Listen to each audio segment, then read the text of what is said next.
Hello everyone, কেমন আছেন সবাই? নিশ্চয়ই খুব ভালো আছেন।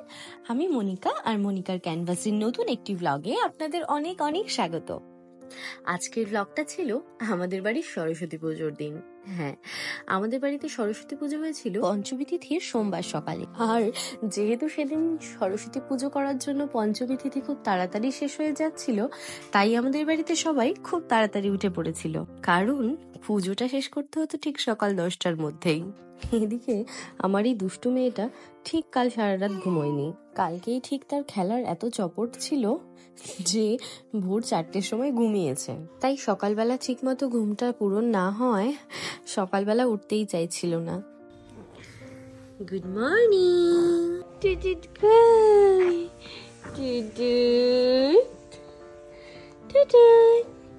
বেশি জোর করে উঠতে গেলে আবার সে কান্নাকাটি শুরু করে দেবে। তার ভয়ে আমি ভাবলাম থাক বাবা, ও যখন ইচ্ছে হবে তখনই উঠুক।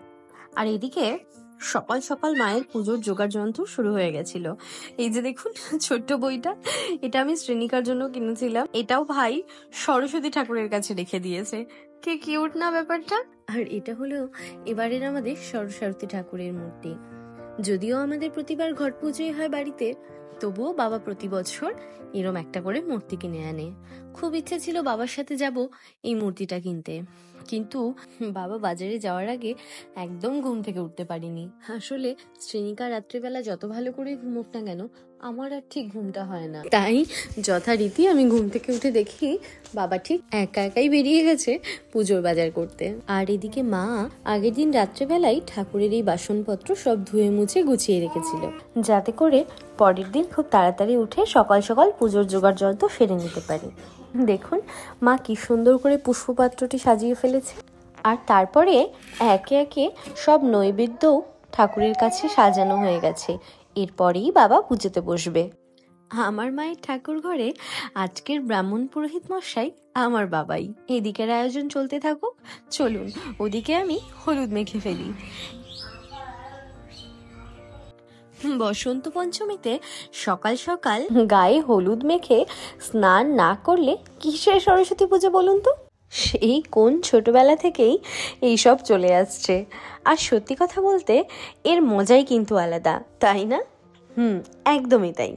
তাই তো একদম ভুলে যাইনি এই বছরেও সকাল সকাল হলুদ মেখে স্নান করে সরস্বতী পুজোর অঞ্জলি দিতে হবে। তবে জানেন তো, ছোট বাচ্চা সামলে এবারে আর আমার শাড়ি পরা হয়ে ওঠেনি। সরস্বতী পুজোর কথা মনে পড়লেই জানেন তো, স্কুল আর কলেজ জীবনের সরস্বতী পুজোর দিনগুলো ভীষণভাবে মিস করি। তবে এবারের সরস্বতী পুজোটা আমার জীবনের সবচাইতে বড় স্পেশাল সরস্বতী পুজো ছিল। কারণটা কি বলুন তো? নিশ্চয়ই গেস করতে পেরেছেন সবাই। হ্যাঁ, আমার ছোট্ট মেয়ে শ্রেণিকা, ওকে নিয়ে কাটানো প্রথম সরস্বতী পুজো আমাদের। আর তাই আমরা সবাই মিলে শ্রেণিকাকে নিয়ে বাড়িতেই সরস্বতী পুজো ভীষণ আনন্দ করে কাটিয়েছি। এদিকে কথা বলতে বলতে ভীষণ দেরি হয়ে যাচ্ছে, চলুন তো ওদিকে অঞ্জলিটা সেরে ফেলি।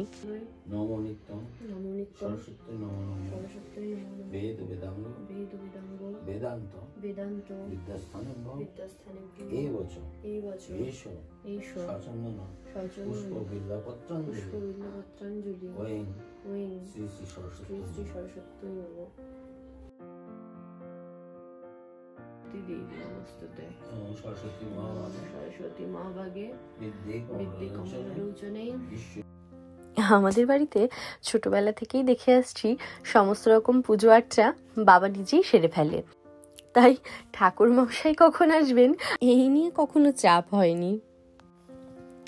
এবারে প্রায় 6 বছর পরে বাড়িতে আবার সরস্বতী পুজো পেয়েছি আমি। আসলে বিয়ের পর থেকে কখনো সরস্বতী পুজোর জন্য বাড়িতে আসা হয়নি। আর এবারে সরস্বতী পুজোতে আমি বাড়িতেই ছিলাম, তাও আবার মেয়েকে সঙ্গে নিয়ে। তাই বাবা মা ভাইয়ের সাথে খুব করে আনন্দ করেছি এবারের পুজোতে। ছোটবেলায় গ্রামের বাড়িতে সরস্বতী পুজোর দিনগুলো ছিল একদম অন্যরকম। সেই সকালবেলা ঘুম থেকে উঠেই ফুল তুলতে যাওয়া, আর তারপরে ফুল তুলে এনে সরস্বতী ঠাকুরের জন্য মালা গেঁথে তারপরে হলুদ মেখে স্নান করতে যাওয়া, আর স্নানের পরে সেই অঞ্জলি দিয়ে শাড়ি পরে আবার বান্ধবীদের সাথে ঘুরতে বেরোনো, স্কুলে স্কুলে, মণ্ডপে মণ্ডপে, তারপরে প্রসাদ খেয়ে সারাদিন ঘুরে বাড়িতে ফেরা। তবে সবচাইতে মজার ব্যাপার ছিল কুল খাওয়া।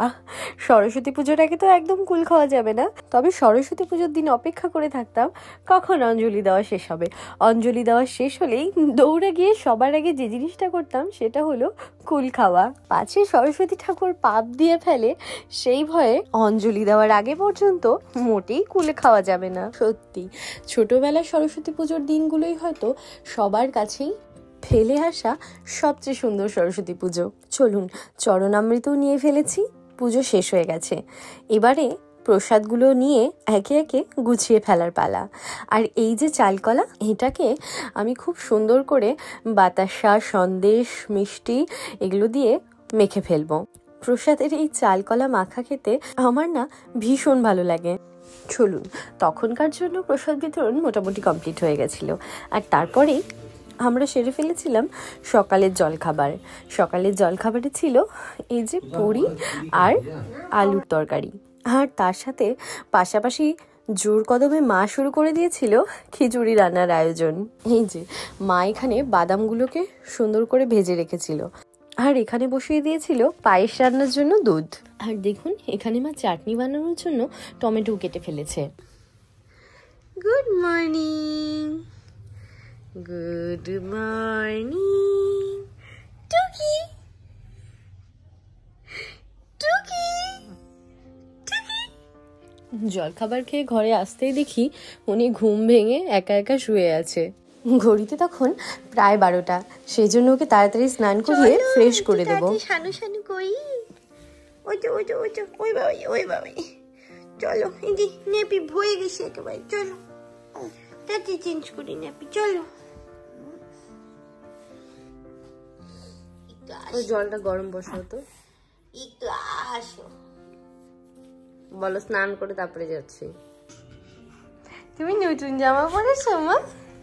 নতুন জামা? চলুন, ওকে স্নান করিয়ে দিয়েছি, আর দেখুন কি সুন্দর একটা নতুন জামাও পরিয়ে দিয়েছি, তাও আবার হলুদ রঙের। সরস্বতী পুজো বলে কথা, বাসন্তী রং না হলে চলে। এদিকে উনিও স্নান করে ফ্রেশ হয়ে নতুন জামা পরে বেজায় খুশি। দেখুন আসলে ব্যাপারটা তা না, ব্যাপারটা হলো ঘুমটা পূরণ হয়েছে, তার জন্যই সে এত হ্যাপি হ্যাপি। সাধারণত আমি কখনোই ওকে জোর করে ঘুম থেকে তুলে দিই না। আজকে পুজোর দিন বলে ভাবছিলাম একটু তাড়াতাড়ি তুলে দিই, এটা ওর প্রথম পুজো, তাই ইচ্ছে ছিল কোলে নিয়ে ঠাকুরের সামনে বসে তারপরে অঞ্জলি দেব। কিন্তু ও তখন খুবই ঘুমে বিভোর হয়েছিল, তাই তুলতে যাওয়াটা ওর একদম পছন্দ হয়নি। আমিও তারপরে আবার ঘুম পাড়িয়ে দিয়েছিলাম। শাড়ি শাড়ি হলুদ শাড়ি পরবা না? পরবা পরবা, মুখে কি করো, একটু আদা করো ভালো করে। ও বাবা, ও বাবা, রিক্সার হর্ন টেপার মতন টিপছে।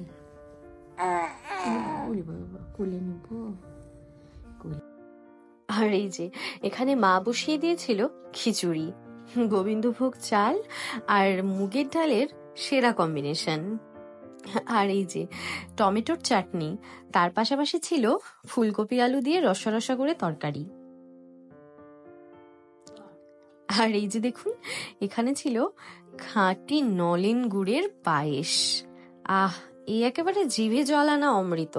আর এত কিছু রান্না করার পাশাপাশি মা যেই কাজটা সবচেয়ে বেশি মন দিয়ে করেছিল সেটা হলো এই যে দেখুন, তার নাতনিকে শাড়ি পরিয়ে দেওয়া, প্রথম সরস্বতী পুজো বলে কথা। আর এই সাজটা সবার ভীষণ পছন্দ হয়েছিল। আর শ্রেণিকাকে এত ভালোবাসা দেওয়ার জন্য আপনাদেরকে অসংখ্য ধন্যবাদ। তুই এসে গেছিস, তোর জন্য একটা সারপ্রাইজ আছে। কি সারপ্রাইজ বল? কি আর হবে, রান্না করছিস হয়তো কিছু। রান্না কিছু? হ্যাঁ। আচ্ছা আচ্ছা, নাও। টেন টানে, ও আমাকে গিফট দিল, কেমন লাগছে বল? এই যে দেখুন আমার ভাই বাড়ির পুজোর অঞ্জলি দিয়ে ও গিয়েছিল ওর বন্ধুদের সাথে স্কুলের পুজো দেখতে। আর দেখুন ফেরার পথে ভাগ্নির জন্য কি কিউট একটা খেলনাও এনেছে। এটা কি নিয়ে আসছে মামাই তোমার জন্য? এখন ঠিক আমার বাজবে তো? হ্যাঁ,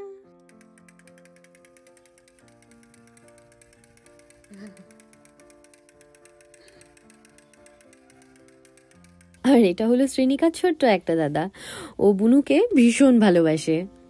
হা করে দেখছে, দেখো মা, দেখো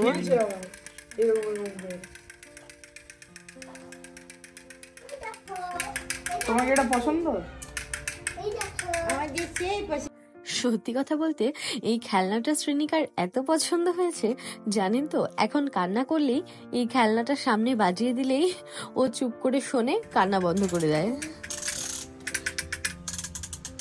আর তারপরে সন্ধেবেলায় আবার বোন আর সৌরভ বাড়িতে এসেছিল। ওরা সেদিনই হানিমুন থেকে ফিরেছিল, আর মা ওদেরকে এদিকে প্রসাদও দিয়ে দিয়েছিল খাওয়ার জন্য। আর খেতে খেতে ফ্যামিলির সবাই মিলে একসাথে বসে চলছিল দারুণ আড্ডা। চলুন তাহলে আমাদের এই গল্প করতে করতে আজকের ব্লগটা এখানেই শেষ করছি। সবাই খুব খুব খুব ভালো থাকবেন। দেখা হবে পরের আরেকটি ব্লগের সঙ্গে। ততক্ষণ পর্যন্ত টাটা।